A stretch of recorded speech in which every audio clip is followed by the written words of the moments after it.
Welcome to O2 Coaching's Empower Your Team podcast series with your host, Chloe Caron, founder and president of O2 Coaching. As an executive coach, author, businesswoman, thought leader, and speaker with more than 20 years of experience, Chloe's USC, her unique strategic contribution, is to create a new generation of inspiring and inspired leaders by positively impacting the lives of 1 million leaders through her webinars, conferences, books, and podcasts. In this podcast series, Chloe and her guests will take you on a journey, sharing their leadership stories, struggles, successes, and learnings. The conversations will highlight practical advice and insights for leaders. Be sure to share your thoughts on this podcast series on our LinkedIn or Facebook pages. Enjoy this podcast.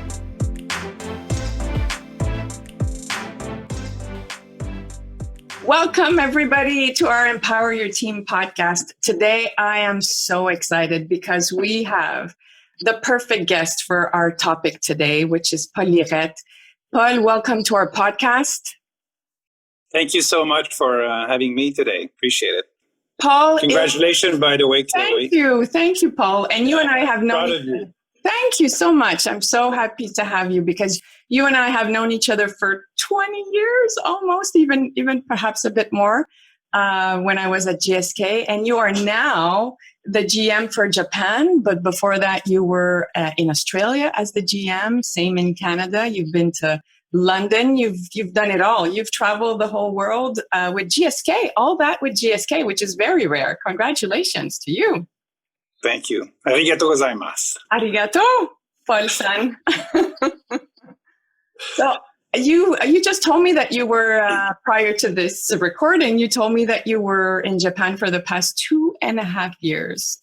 I know. Time flies. What have you learned from your experience in Japan so far? Yeah, I mean, first thing first, reminds me that actually 3 years ago, I was speaking with Emma Wemsley. She's our CEO at GSK. And I was general manager in Canada. And she asked me, what would you like to do next? And I said, Emma, I love what I do, right? This is me, right? I love to be general manager.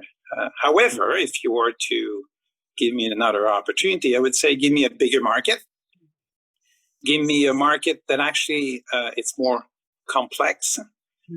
And also give me a way bigger footprint. So first thing first, I've learned, Chloe, be careful what you wish for, right? Because you're going to get it. Right, exactly. So in a way, what I didn't know back then is I was describing Japan. So it's an amazing journey. I'm privileged to be here. I've learned so much. Japan is the second biggest market, if I'm not mistaken. It's a huge market. Yeah. That's correct. Yeah. So I'm privileged to be here. Yes. And privileged to learn, because that's one thing I've learned from you is you never stop learning. And even though you're at the top, or what seems the top for a lot of people, you're still on a learning journey. Absolutely. I mean, see, one of the things over the years that I always received some feedback, I said, Paul, you go too fast, right? You remember those days? And I got feedback right in my face here because, you got to speak very slowly in English. So I had no choice to face this, to slow down even when I speak to my Japanese colleagues. So, back to what you said, I'm learning every single day. It's a beautiful journey for us. And you actually have a listen and learn tour, which I've seen you do when you came in Canada as GM. And that was such an amazing journey, which I think really helped you in different ways and helped create the culture you wanted to create within that market. You did the same in Japan, if I'm not mistaken.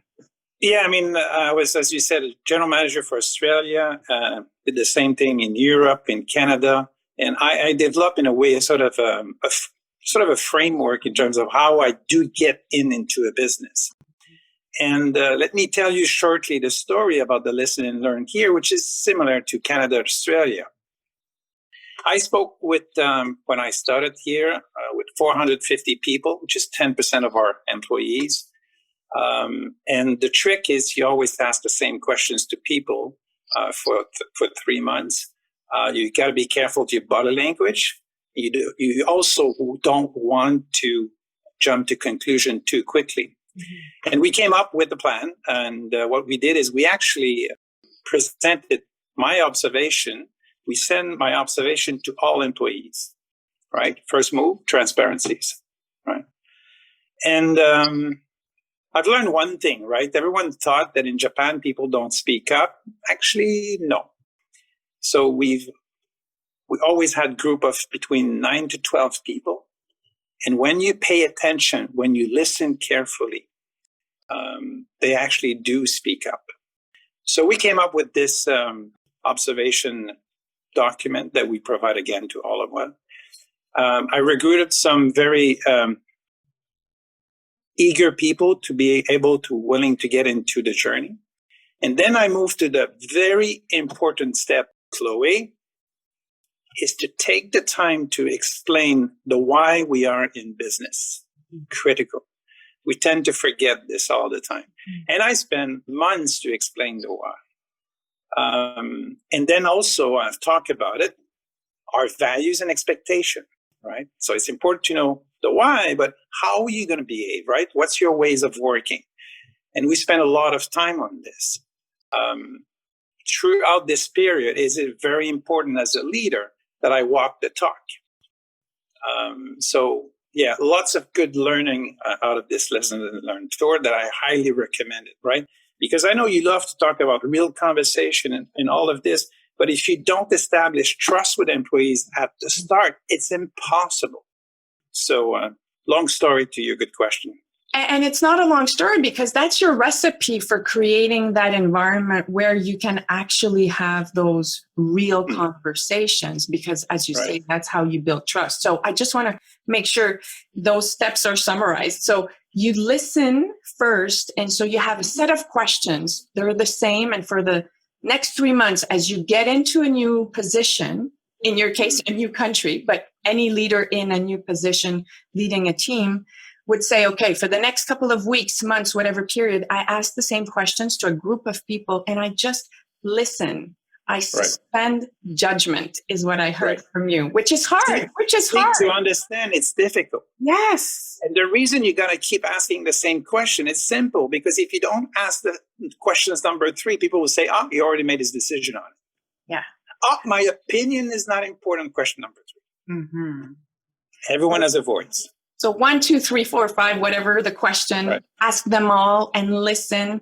And I remember seeing you in some of the comm cells because part of that process and framework that you've established, comm cells, which we can explain later. But I've seen you in conversations with teams where you were just listening and really holding yourself from participating as you were showcasing the importance of that in order for things to bubble up. That's the purpose. One of the things that I need to watch when I listen, I got that feedback, I need to watch my body language. Because your body says it all. You don't speak. Yeah, exactly. So you got to be careful. Yeah. And especially in Japan, they pay a lot of attention on this. Your facial expression. They look at the eyes. Yeah. They know if you listen or if you don't. They know if you're happy or you're not. But what a great reminder, though, that listening and communication is only 7% words. 93% is what you're saying is outside of the words. Okay, so first step, listen. Then share back is what you said. Like if I've listened, I can... we have a luxury of playing back what I've heard and being very transparent to you so that we can agree on what was said and what's the state of the nation, if you will. Yeah. And then explain the why you're in business. Say more about that. Say more about the why, because so little leaders, I think, focus on the why, or for a very short period of time and they think, I've said it. Well, I mean, I've learned this from one of my ex-boss. She used to run US. And there's a lot of textbooks around this, Chloe, right? People don't follow the what. People don't follow the how. People follow the why. And so that's the first thing, right? The second is when you think you're tired of explaining the why, guess what? Do it again. Do it again, right? And what does that mean for people, right? One of our biggest challenges we face globally, right, individually in this society is think beyond yourself. Think about the bigger purpose you have in life and the bigger purpose of why you work. And it's about the why. So, we have many conversations on this. I brought patients on stage like I used to do in Canada and Australia. We did the same in Japan. Many, many times, bring it back to the why and our values and expectation, right? What's acceptable and what's not acceptable. I love the way you frame it. People follow the why. And so I have a different way of showing it in the book, which is the decision pyramid, where I say, as a leader, you need to be bang on why and where we're going. The rest you can leave to your team, because when this is so strong, they'll figure it out. I mean, you can help them, you can support them, you can coach them. But if that is really strong, then to your point, they will follow it because they know the destination and they know the reason. And that's the motivation part. Right. So how do you communicate that in a way that's clear for everybody if you have 4,000 employees? There's no secret, right? It's small group by small group, right? It's when I do town hall, there are 4,000, right? And I take the time to have the right visual. And we talk about our success and lessons learned during our town hall. And people talk about what difference they make to the why, the patients, right? So it's just repetition, different angle you do it, lead by example. It takes time, right? The journey in Canada to change the culture in Canada took me 5 years. Australia took me 4 years, right? 3.5 years. Here, I've said to everyone, it's going to be between 5 and 6 years. It takes time. You got to be persistent, consistent on it, right? That's very important. Earlier, you talked about ComCells and the whole framework that comes with this way of working that you're bringing in. Say more about that, those ComCells and the philosophy behind it, if you will. Yeah, I mean, ComCells, the concept is Gemba, continuous improvement, invented by a Brit in 1937. And guess who embraced this? Japan, right? So if you recall, in 1980s, they created a bit positive disturbance in globally with the car industry. So in Japan, they know how to improve things, right? They do Gemba, right? So the Six Sigma way of doing exactly, it. Yeah. Exactly. And we've used that in Canada. We did ComCells. So what is a ComCells? Is cross-functionally, you get together, right, on a weekly, on a daily basis. If you're in a manufacturing site, you're going to do it on a daily basis. And you talk about the issues, right?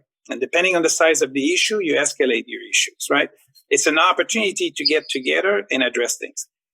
Good news, my oldest daughter said to me that now they're using Lean Six Sigma in hospital. Okay, it's about time, right? I saw that, yeah. So it's an opportunity to actually escalate the issues and track how you're doing against metrics. By the way, funny it is, COVID-19, in our case in Japan, GSK Japan, did not impact us in terms of doing the work we need to do. It's not because we don't see each other face to face that it stopped us of doing the work. We've talked about it pre this discussion. Why? Because we have specific metrics and we make people accountable and we talk about it on a weekly basis. And the beauty is if people have issues, they could raise them to the executive team if they need it. And we're going to fix it quickly. So for me, this is the beauty about it is opportunity to be transparent about our metrics, right? But here's another one. One of the assumptions that everyone has about Japanese is Japanese people don't speak up. Well, as I said, they do. And during ComCells, we do make sure that everyone has a voice. And we're able to hear from different people about the same issue, their perspective. So it's a beautiful instrument. It's very simple. Look at Lean Six Sigma. please roll out this in your businesses. You will find that it's a good impact on our people and our business. Yeah. And you can keep it simple because obviously Six Sigma ways of doing is very systematic and very specific, but you can do it very simply in just saying, and you have to, right? 15 minutes every day. We're going to say, what's the issue? How can I help you? What's stopping you from getting from A to B? It can be as simple as that, but it gives, to your point, the perspective on the whole 360 operations of a project, for example. Right. So they do speak up. How do they speak up? How do you get them to speak up and be transparent and be honest and be completely open? Well, again, it takes time, right? Back to the listen and learn tour. Did I listen to them while they were speaking? Mm-hmm. Oh, by the way, I always taking notes back of a napkin, right? Things don't change, right? He was taking note while I was speaking. He listened. Okay. Then he follow up. Follow up means he will tell you if he does implement or not. And if he doesn't, he will tell you why. Mm-hmm. Okay. Then there's a payback. People say, okay,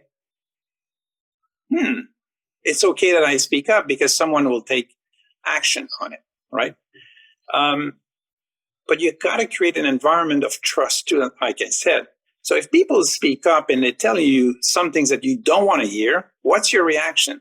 Mm-hmm. What's your body language? Mm-hmm. If it's bad, you're going to shut it out, right? Very quickly.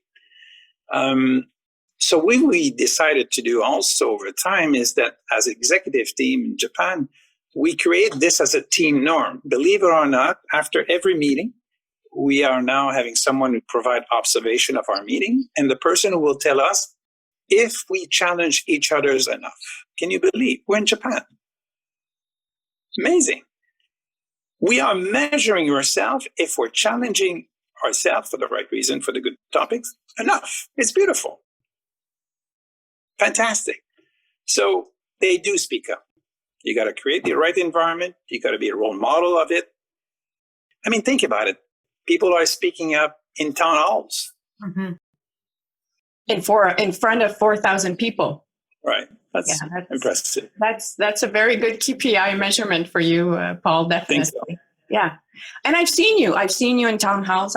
I've seen you in many instances where people were had different views or views that were complementary to what you were bringing. And every time you took it as it was, which was a demonstration of someone that intended good for the business, wanting to bring something to the table. Absolutely. And don't get me wrong. I mean, of course, there's a team behind it, right? So I pushed for 3-4 months.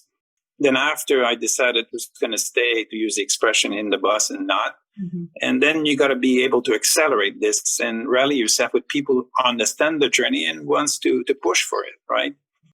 I mean, our latest journey is an interesting one. So people, I think they're speaking up more than ever. And our next journey now is to increase capability for our leaders. Right? What does that mean? Well,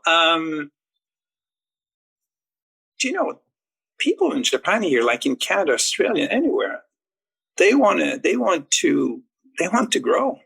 Yeah. Right? The sales rep he wants to become a better sales rep, right? It's the nature of the beast. Mm-hmm. And it's not different. So when you show the potential about getting feedback, by the way, that was not a culture that we have here, mm-hmm. the positive element of getting feedback and improving yourself, it's phenomenal.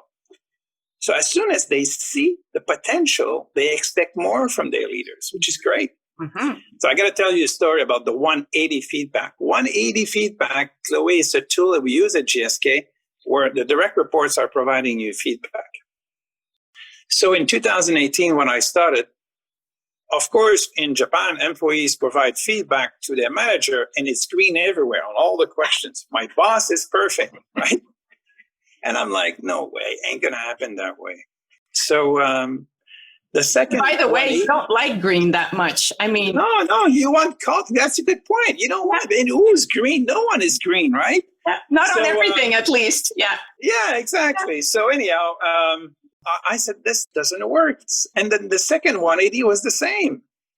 I said, I lift the mirror to myself. I said, what I've done actually to improve that culture about it's okay to share feedback to your manager. It's okay as a leader that you actually, it's more Christmas colors, right? Bit of red, bit of yellow, and a bit of green. That's okay. Of course, you need to have a bit more green. So I decided to make a bold move one morning. Boom, published on the workplace, which is the tool that we use, so social tool. I put my 180 on it. And then suddenly my Japanese colleagues go, Paul San put his 180. So I've demystified the fact that it's okay to talk about it. So again, another lessons learned, you got to lead by example, right? So. And back to the growth mindset. I think that's an amazing example of that growth mindset. And my assumption, at least, is that the Japanese culture is very aligned with the fixed mindset in a way, in the sense that they want to showcase that they're perfect. But that's not only in Japan. I mean, a lot of leaders are stuck in that mindset and that feeling of not wanting to show that they have flaws or that they need to grow on certain aspects. And what you're talking about is, it's okay. It's okay. That's part of the journey. Exactly. Yeah. So feedback, how do we give feedback in order to create that, in order for it to be a component of growth rather than a way of judging you for not being good enough? I think I'm trying over the years to demystify the feedback. I do a lot of, and some of my ex-colleagues in Canada will laugh, but I do a lot of feedback in the moment. Right? That's who I am.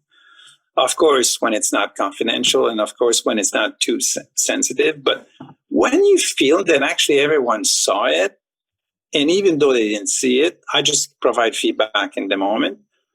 And always leverage one or two person around my executive team to do the same with me, because I know they're comfortable with me. So, yeah, feedback has to be demystified, right? I don't like the concept about providing feedback every quarter, every 6 months. To me, it doesn't work. A principle that is close to my heart is when you do the final review to an employees at the end of the year, there should be no surprises. Zero. I'll give you another technique that I do. I love. Every time that I sit down with a direct reports, let's say every 6 months, and we talk about the mid-year review, we discuss, I ask questions, and who does summarize the discussion? Me? The employee. And why? Because the employee suddenly shifts from listening mode to listen and be engaged and owning the feedback by writing down his or her understanding and what she's going to do about it. It's beautiful. And it assures that you are both aligned on it. Exactly. Otherwise, if I write the feedback to you, he's going, no, I didn't say that. Well, you write it. It's beautiful. It works nicely. That's an amazing. So just in a moment, feedback, making sure people own their own development. Of course, you're there. It's very important. So based on that, we could segue to a bit of coaching because, as I said, we can talk about anything with you on leadership. And as you know, the third step in the 5C model is actually, and perhaps that's a link with what you said earlier around equipping your managers, is coaching. As a leader, coaching is such an important tool if you want to support your team grow. How do you use coaching? Many ways. I do reverse mentoring. I love to have people at different grade level. I build trust and I give them permission to coach me. Beautiful. This is once you get this trust established, you get a lot of colors, right? So from different perspective. So you'll get someone first, for example, a first line manager coming to you and saying, Paul, this is what I've noticed, and so forth and so on. Yeah. So I established the ground rules. I established the principle. This is what I expect from you. First few rounds are not very, productive, but after they do get. So for me, reverse mentoring, this is a good approach that I use. I read a lot. I haven't changed. I read a book every 3 weeks. This has helped me a lot to reflect on what I need. So what I do is I think about the areas that I need to improve myself or to become even better. And then I will pick a book around this topic to help me out. And then what I do, which is I learned in UK, I socialize things, right? So, for example, in regards to COVID-19, I reflected a lot about what would be the best approach to handle that situation. And I came up with some ideas. And one of them was to over-communicate with employees. And I knew my strength and my weaknesses about it. And I socialized with some of people who are close and others. And then we came up with a plan. So this is how I own my development. And then I seek help to the people that could help me out. I use my 180 quite a lot. I've learned with the 180, you've got to pay attention to what kind of noise you will listen. Mm-hmm. If you have 4 reds in your 180, you can't manage the 4. Pick one. Choose. Yeah. Yeah. In Japan also, once you pick one, ask the people, okay, you give me 2 out of 5 here. Let's review together that question. What does that mean? Mm-hmm. That's a big learning that I had last year. People on the same questions, they have different understanding. So therefore, before you start working to improve your behavior on a question, ask them, make sure there's a consensus about the interpretation of the question. Not sure this is applicable to other countries, but in Japan, it's quite important. So, and maybe to confirm, what would it mean to be a 3, a 4 out of a 5? Right.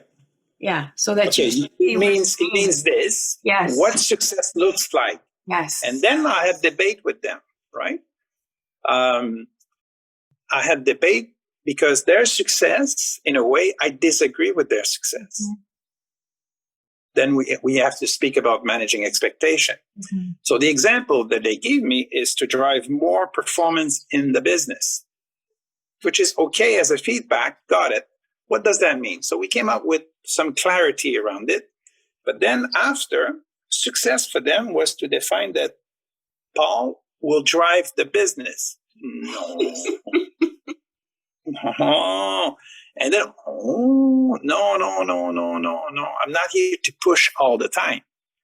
So it helps to actually set up expectation. So, yeah. So you talk about pushing, which is the absolute reverse than coaching, which is igniting, right. Which is pulling from someone their potential, their answers, whatever they've got inside of them.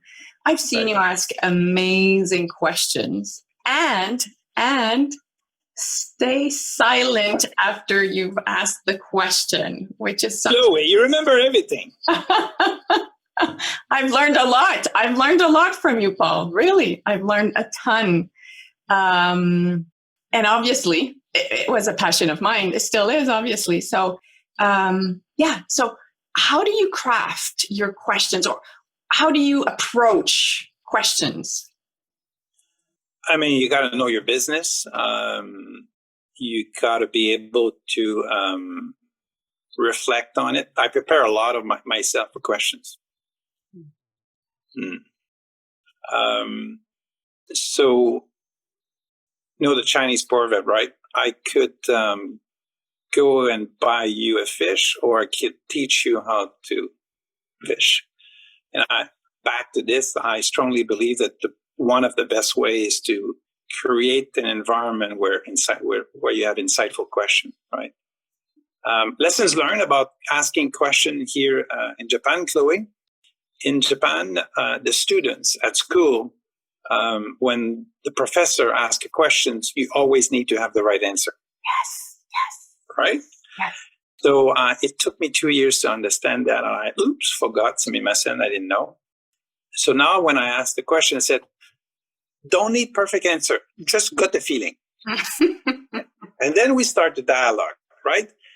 And I'm not sure, maybe this is applicable to other markets too, right? People have a tendency, what should I answer? What exactly he wants to hear?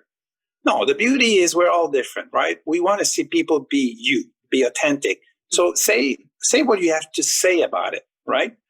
And if you're reflective, you don't answer. Silence is not acceptable. What you have to say, I don't understand the questions, or I need more time to think about it. Mm-hmm. But everyone has an opinion, right? Yeah. And that's what I've communicated to my colleagues here. So, insightful question. I'm glad you remember that. And Benjamin Zander, The Art of Possibility, which I'm sure you've read. Benjamin, I talked of him as I know him, but he talks about giving everybody an A, meaning there's no worry. We don't have to worry about getting that grade that we're looking for. And as I was listening to you, it made me think of that. We're not there to have a grade to be perfect. We're here to contribute, is what I'm hearing. And once everyone contribute, the collective contribution makes, the solution better. And if just there are some people that, they come out of the gate very quickly with some answers. And I remember, and there's some of my team, right? Simasen don't understand the question. And then people, and then we go back, right? So, very important. That's a beauty in itself. Having someone say, I don't understand. Yeah, it means that you haven't done something right. Power of diversity is amazing. I'm sorry, I'm crying because this is so great. Okay. I feel like I could go on, but I don't want to abuse. That's okay. That's okay. I'm here for you. You drive it. Go ahead. You were going to say something. No, I'm here to help. So. Okay. So my last question before I get into my 1 minute question, which is GSK is highly involved in trying to find a COVID-19 vaccine. And I would be amiss if I didn't ask you any questions on whatever it is that you can share. Obviously, you can't share everything. Yeah. But what is it that you can share at this point? Yeah. That's topic du jour. Huh? Mm-hmm. So first of all, I would say this is not the time to compete. Mm-hmm. This is the time to collaborate. 7 billion people across the world. We need many companies to manufacture vaccines. Not the time to compete. And in that context, of course, biased, but I love the partnership here with Sanofi we have globally. Same thing with Astra. So this is beautiful to see that companies are able to work together for a fundamental mission, right? And what I love about it at the moment is that the progress we're making at the moment in a year, it usually takes 10 years for us, the industry, to get there. Mm-hmm. Of course, we get amazing support from regulators around the globe to facilitate the clinical trial process. But think about it. This will become potentially a blueprint for potential next medicines or vaccines that we have to develop. Mm-hmm. There will be a lot of lessons learned. One of the things we noticed over the years is that, sorry for the expression, but there's a lack of harmonization of clinical trial, right? One country expect X, country B expect Y. Makes our job very difficult. In that context, because of sense of urgency, there's a huge harmonization, right? So it's phenomenal, right? In terms of the progress we're making, but still it's not fast enough. right? We need to do more. And I'm pleased to see there are companies that I think will come with vaccines shortly. GSK is taking a different approach. We believe this is not a sprint. This is a marathon. And we build expertise with vaccines with Sanofi. And our aim is to get the best vaccine.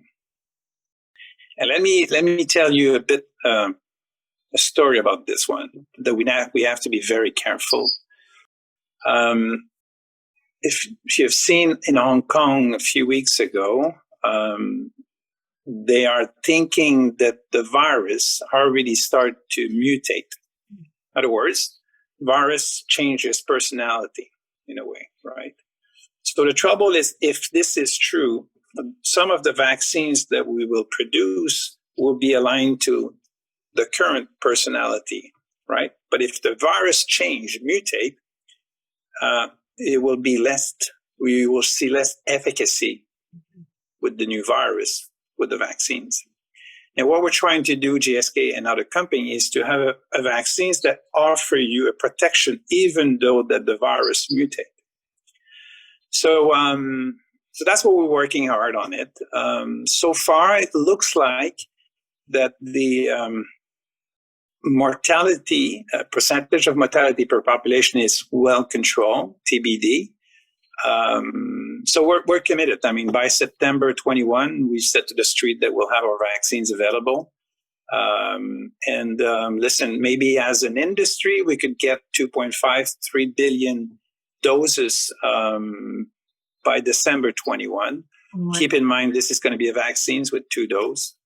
And I hope that the first batch of vaccines will go to healthcare workers.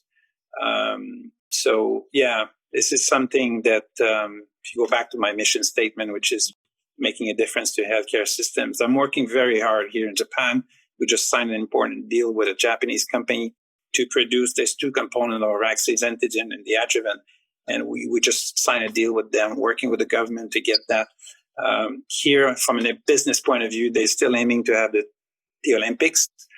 They will still call it the Olympics 20. It's going to be in 21.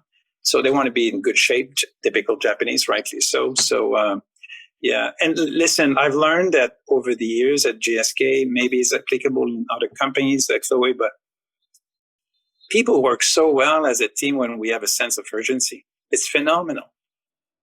A sense of purpose. Also. Sense of purpose and a sense of urgency. Thank you. Back to the why. Yeah. So for me, it's a privilege to be here, privilege to work with my Japanese colleagues. And making that difference, which is, and segueing, thank you for this update, by the way, Paul. I really appreciate it and giving us that global perspective. And to your point, we need to come together, not only for COVID, but as a planet. I think the message that the planet is sending us is we need to come together on important matters. I'm not going to name them because we all know what it is, but we need to come together. Absolutely. As human beings. Hey, by the way, before we close, I just want to say I'm so proud of you. I haven't seen you for a long time. And I remember the day you left GSK to start your own business as a GSK is going to be successful. And seeing you publishing a book and your business is doing well after so many years on it, I'm so thrilled, so happy for you. I'm proud of you.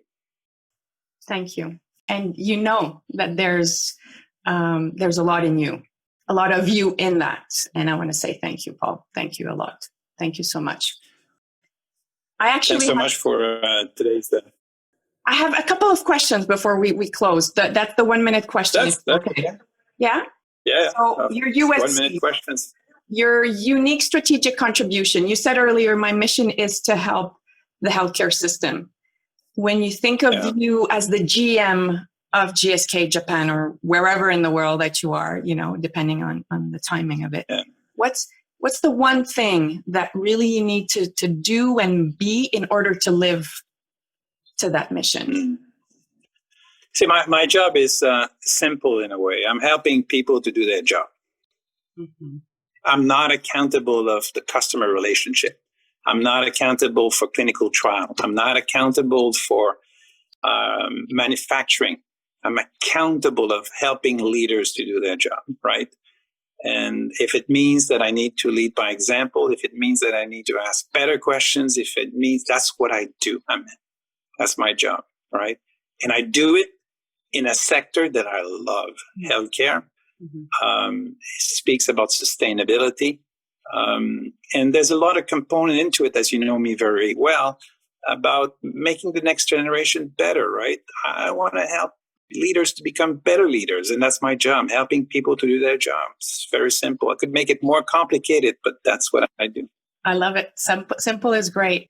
What is your one tip to empowering your team? One tip. You've gave a lot, but one tip to empower your team.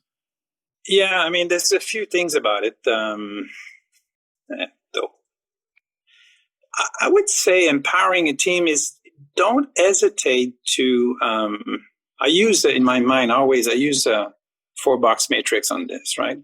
Depending on the capability of the team or the individual, depending on, I'm looking at your face, you like this one. Depending on the opportunity and the risk, then make a decision according to this. So if you have someone super competent, right, the person could take more according to the risk or the opportunity, right? If you have someone less, the opposite. But I would suggest call it in advance. So what I do with my colleagues on this, I said, listen, we know we want to work on this element with you, right? So I'll let you present. If we fail, if we make mistake, no big impact on the business, no big impact on your reputation, but positive aspect, we will learn out of it. And I will support you behind the scene. Don't hesitate to experience. Don't hesitate to make mistake, to learn from it, see it live, right?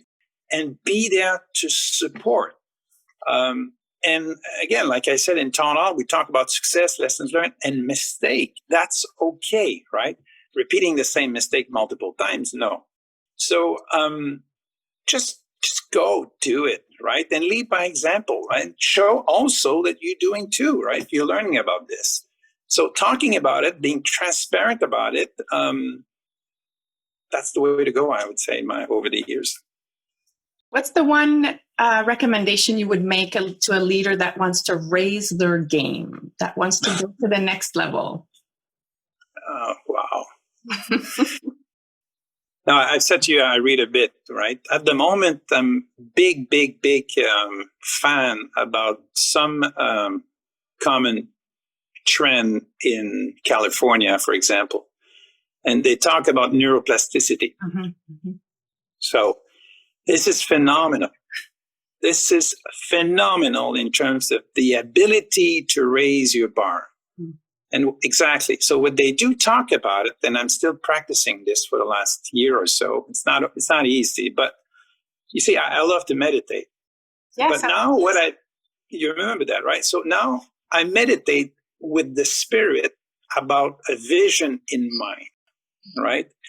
So clarify, be specific about what you're aiming for. How do you see yourself in 5 years' time, right? How do you see yourself in 10 years' time? Who are you going to be? You meditate, you visualize who you want to be, right?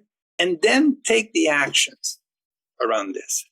Because neuroplasticity, take the time to read it, it's phenomenal, right? Because if you always keep repeating the same behavior, right, guess what? You become predictable. If you always just have the same thoughts, right, you become predictable. So you know what you're going to end up with. So raise your bar, think about, reflect a lot about who you want to be, take the actions. And listen, I'm learning again, right? In Japan, I'm learning again, read books, think about what I want to do, vision myself. And it's a pleasure, right? This continuous improvement, this beautiful journey. And how would you summarize leadership in 3 words? Leadership in 3 words. Wow. Leadership in 3 words. Having a succession plan, right? A successor, right? developing your talent around that. I would say ability to listen, right? 2 ears, 1 mouth, right? There's a ratio there, right? And C, you got to make the tough calls when you need it. Right. So if you don't, you impact employees, right? I don't think, for example, with COVID-19, that we should stop ourselves of making difficult decisions about termination, right? Closing some plants, because we have to think about the future of our employees and also the company. So, yeah, that comes to mind. You're asking a good question. Thank you. You haven't changed. I love you, Paul. I really do. And I think people that will listen to this podcast will actually go back to it many, many times. I actually invite you to do that because there are so many great tools, tips, insights that you'll want to go back to this podcast. So take notes if you haven't as you listen back, because your answers are full of wisdom, full of experience, and full of genuine intention, Paul. And I really want to recommend and see that in you and allow everybody to see that, because you're an amazing leader. Thank you so much. Thanks so much. I really enjoyed chatting and seeing you. It's been a while, as I said. So all the best, and let's stay in touch. And félicitations. I'm really proud of you. Congratulations.